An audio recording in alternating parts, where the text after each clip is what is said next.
Selamat pagi teman-teman. Perkenalkan, nama saya Maria Gudensiana Banavanu, NPM 12170037.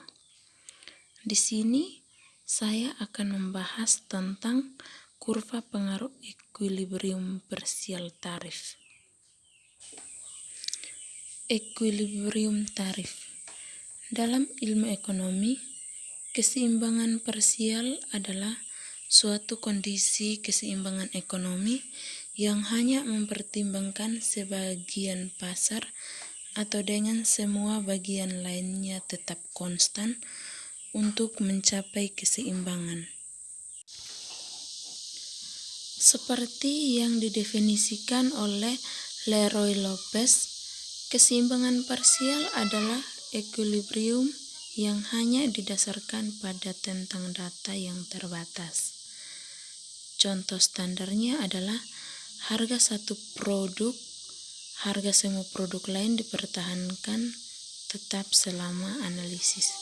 Analisis ekuilibrium parsial mengkaji pengaruh tindakan kebijakan dalam menciptakan ekuilibrium hanya di sektor atau pasar tertentu yang secara langsung terpengaruh, mengabaikan pengaruhnya di pasar atau industri lain dengan asumsi bahwa mereka kecil akan berdampak kecil jika ada. Oleh karena itu, analisis dianggap berguna di pasar yang dibatasi. Yang berikut hambatan tarif. Tarif merupakan bentuk kebijakan perdagangan yang paling luas dan secara tradisional telah digunakan sebagai sumber penerimaan pemerintah sejak lama. Tarif dibedakan menjadi dua, yaitu tarif impor atau impor tarif. Tarif impor yakni pajak yang digunakan setiap komoditi yang diimpor dari negara lain. Yang kedua, tarif ekspor atau ekspor tarif. Tarif ekspor merupakan pajak untuk satu komoditi yang diekspor. Selanjutnya, analisis keseimbangan parsial terhadap tarif. Analisis keseimbangan parsial merupakan instrumen analisis yang paling sesuai untuk mempelajari kasus pemberlakuan tarif oleh sebuah negara kecil serta kaitannya dengan output industri domestik yang relatif kecil. Dampak keseimbangan parsial akibat pemberlakuan tarif.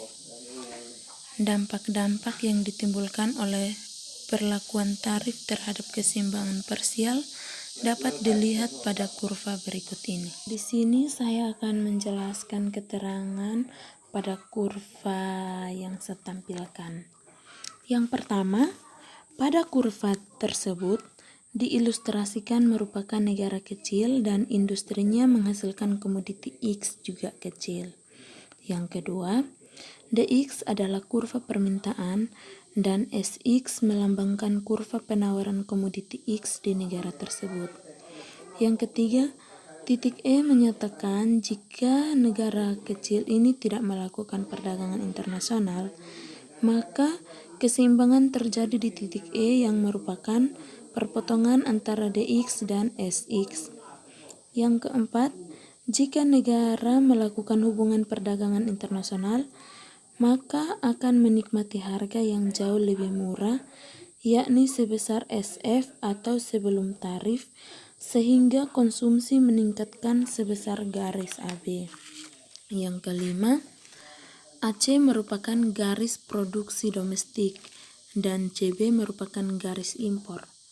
Yang keenam, SF merupakan garis putus-putus horizontal yang melambangkan kurva penawaran komoditi X di luar negeri yang elastis tidak terbatas untuk negara tersebut. Artinya bahwa pasar internasional sanggup memasok komoditi X sebanyak mungkin kepada negara kecil berdasarkan harga dunia yang berlaku. Yang ketujuh, garis SF tambah T yang merupakan kurva penawaran komoditi X dari luar negeri yang baru setelah diberlakukan tarif.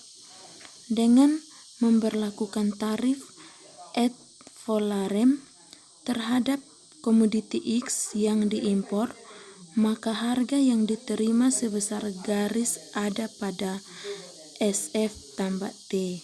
Sedangkan harga bagi konsumen di dunia tidak berubah. Maka konsumen akan menurunkan tingkat konsumsi sebesar garis GH dengan komposisi garis GJ sebagai produk domestik, sedangkan garis JH sebagai komoditi impor dari negara lain. Sekian dan terima kasih. Tuhan Yesus memberkati.